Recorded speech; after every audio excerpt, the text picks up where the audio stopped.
Wyrmlysan by Chris.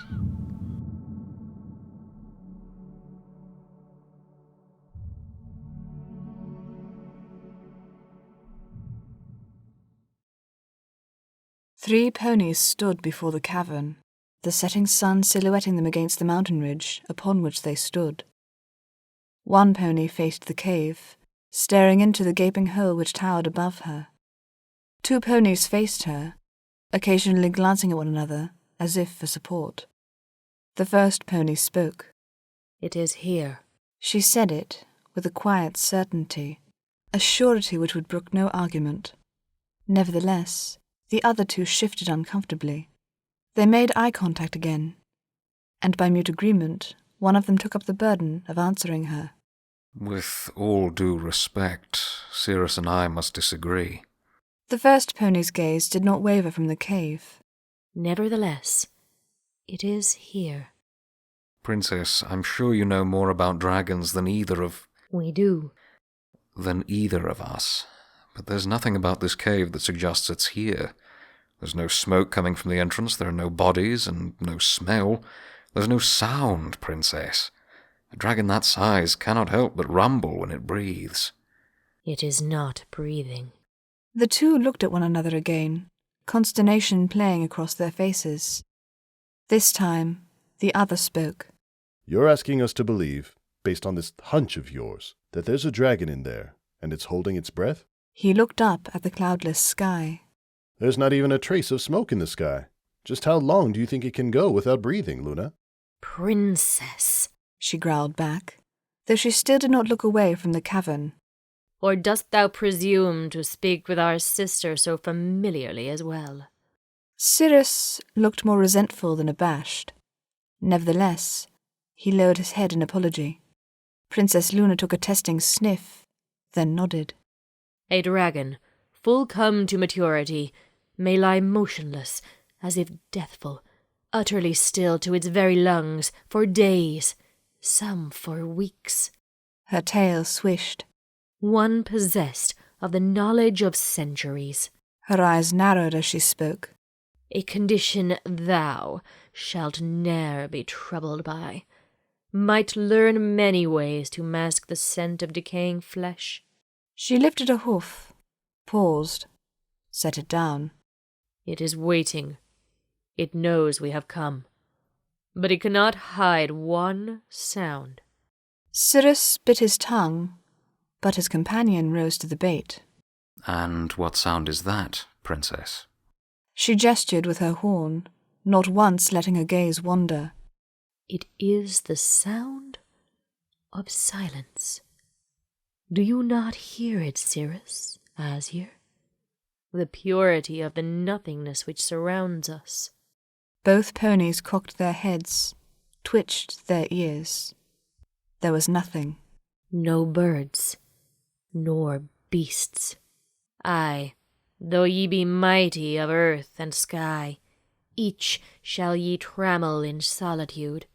All shall flee before thy coming, and ye will or nay," she repeated, with all the finality of her first pronouncement. "It is here." Cirrus finally looked back at the cave. "Well, if you say so. If it's in there, though, then this stinks of a trap. We'll have to—" "Thou shalt await here." Luna smoothly overrode him, turning as she spoke to address both ponies. "Thou as well, Azir. We shall essay the cavern alone." Both guards frowned, but it was Cirrus who spoke. "With all due respect, the princess ordered us to keep you safe. We can't—" "Pray, do repeat thyself," Luna said, with a sweetness which did nothing to mask the danger in her voice. "What hath the princess ordered of thee?" Cirrus bristled, and for a moment the dragon was forgotten. Azure whispered, "Cirrus." Then, caught upon the knife edge of the conversation, lowered his head once again. After a long moment, Cirrus inhaled. "The princess," he said, through gritted teeth, "has ordered us to wait." She hath, Luna agreed. She frowned down at Cyrus, idly noting his golden armour, his close-cropped mane, his alabaster coat, and the stylized sunburst painted upon each of his flanks. Do not forget that thou art of the royal guard, and though thy visage belies it, thou servest both of thy diarchs. She returned her gaze to the cave which yawned before her, the tension fading as she did. We shall return ere the moon must be raised. Await us upon this spot. With smooth, unhurried steps, Princess Luna of Equestria entered the cavern. The passageway dwarfed Luna. A fissure through which 20 Pegasi could walk with wings abreast marked its mouth, and the tunnel only grew wider as she descended. Soon the passage looped and dipped, and Luna found herself in perfect darkness. She did not balk at the darkness. She was warden of the night, and the black of the cavern was nothing to the tenebrousness of the new moon. She did not balk at the silence.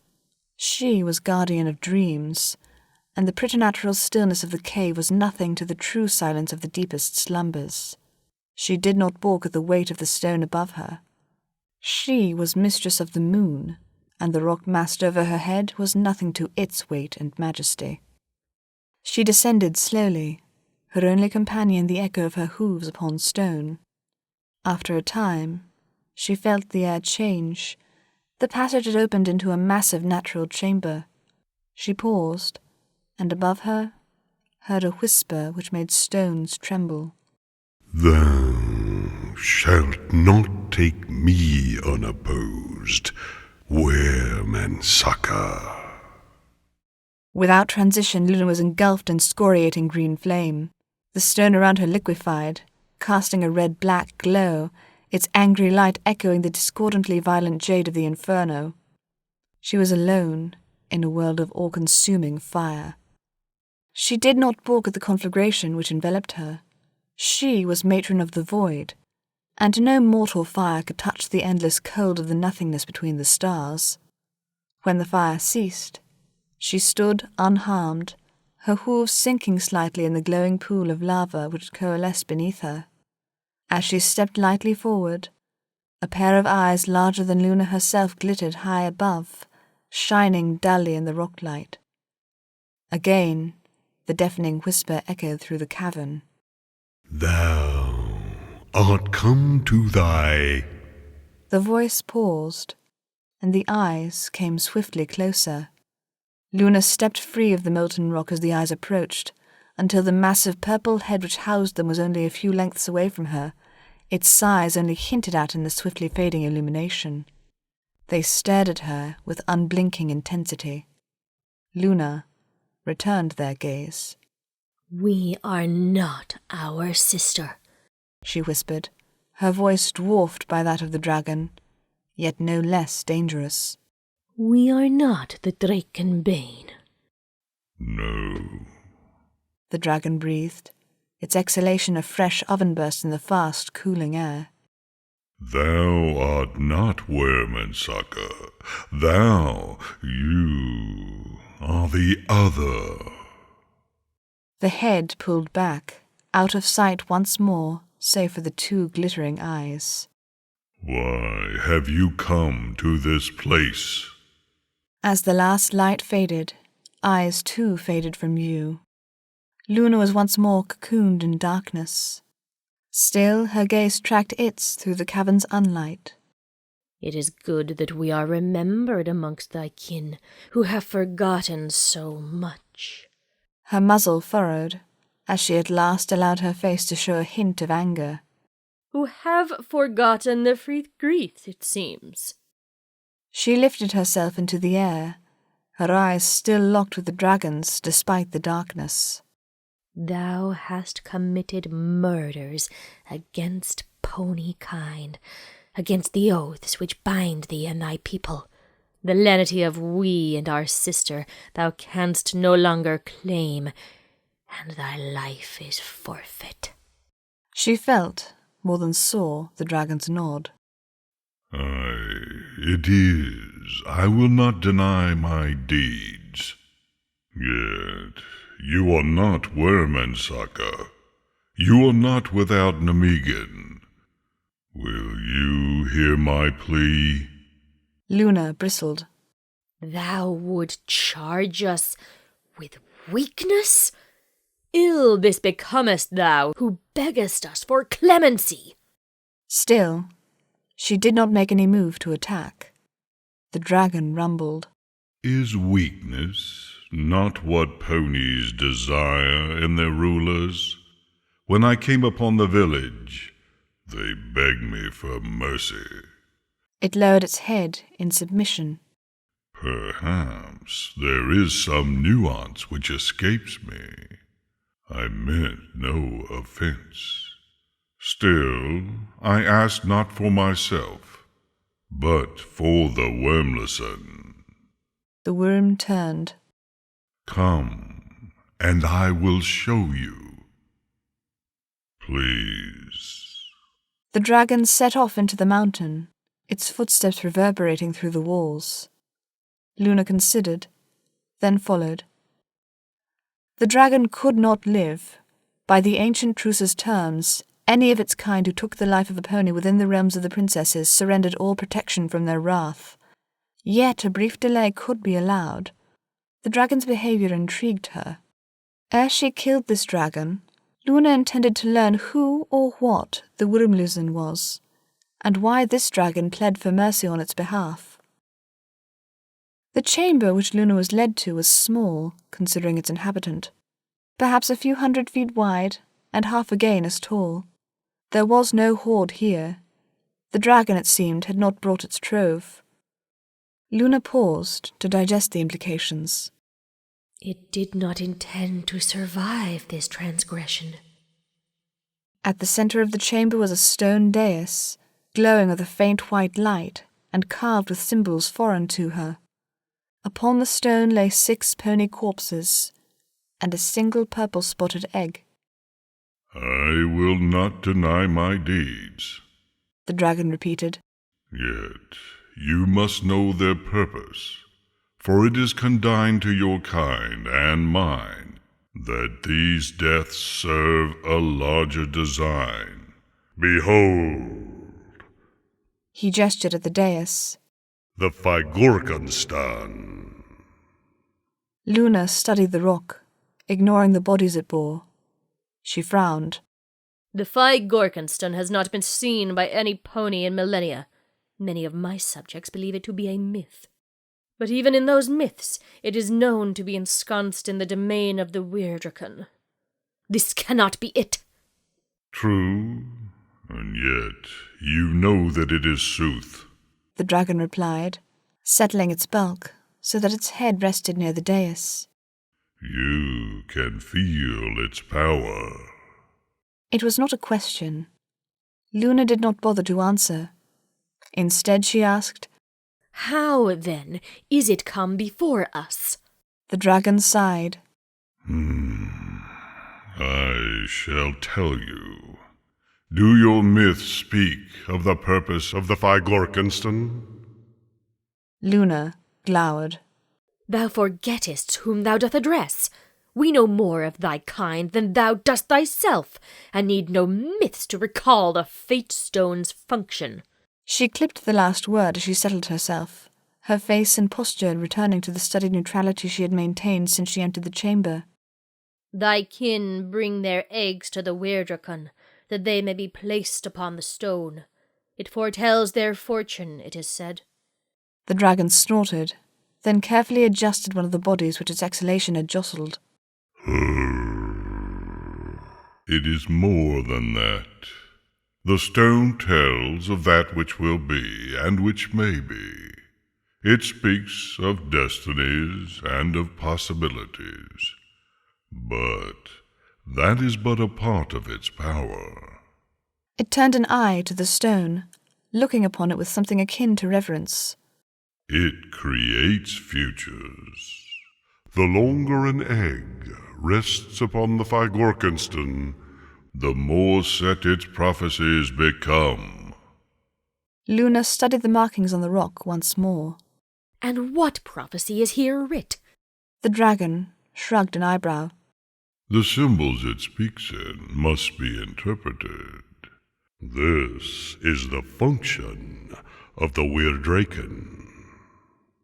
And what, then, was their reading? The dragon lifted its head.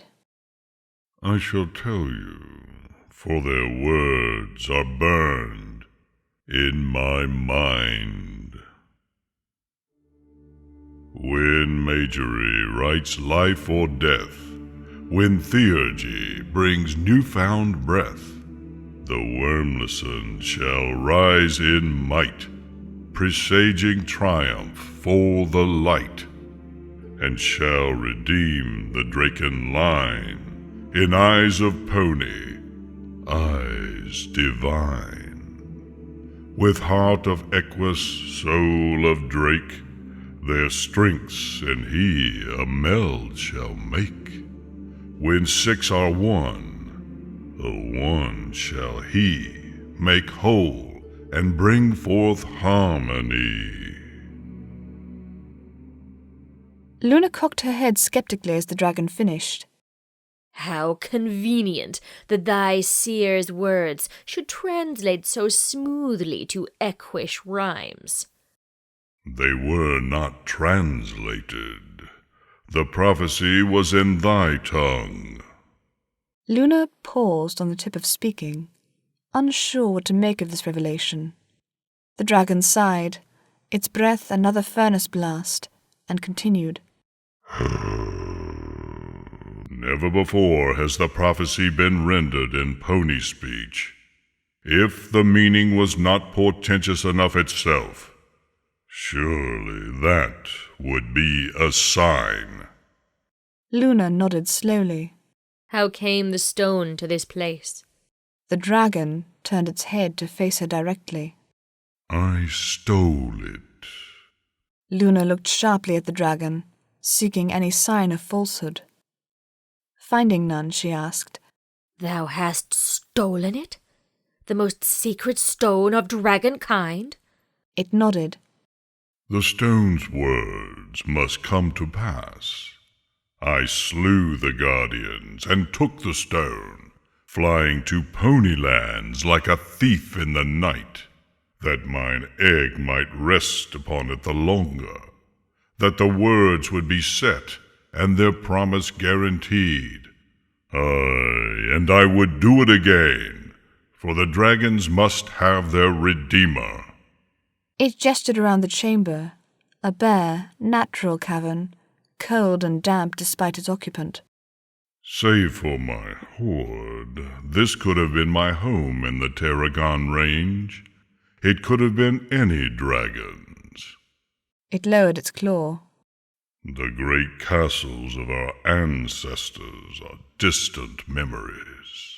The Dragon Kings are but legends which fire the imaginations of our hatchlings. Our numbers have shrunk with our land, and our culture has evaporated. We have become solitary and weak in our isolation. We must have our Redeemer. We must have one who will unite our kind once more. We must have a king. The chamber echoed with its voice.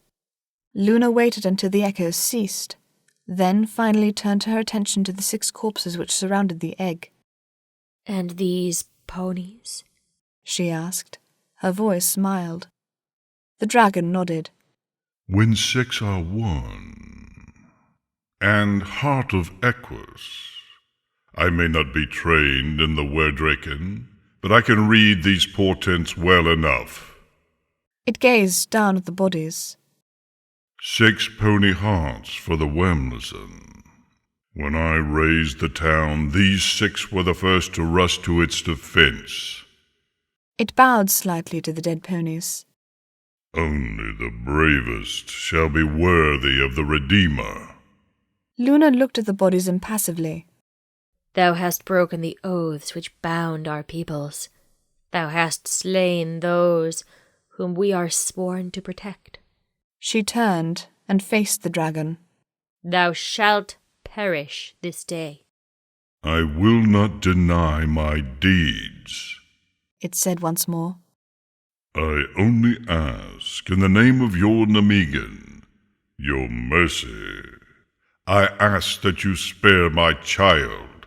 The dragons must have their king. Its gaze softened as it looked at Luna. The portents do not lie.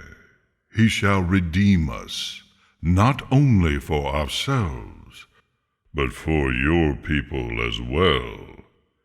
In eyes of pony, eyes divine.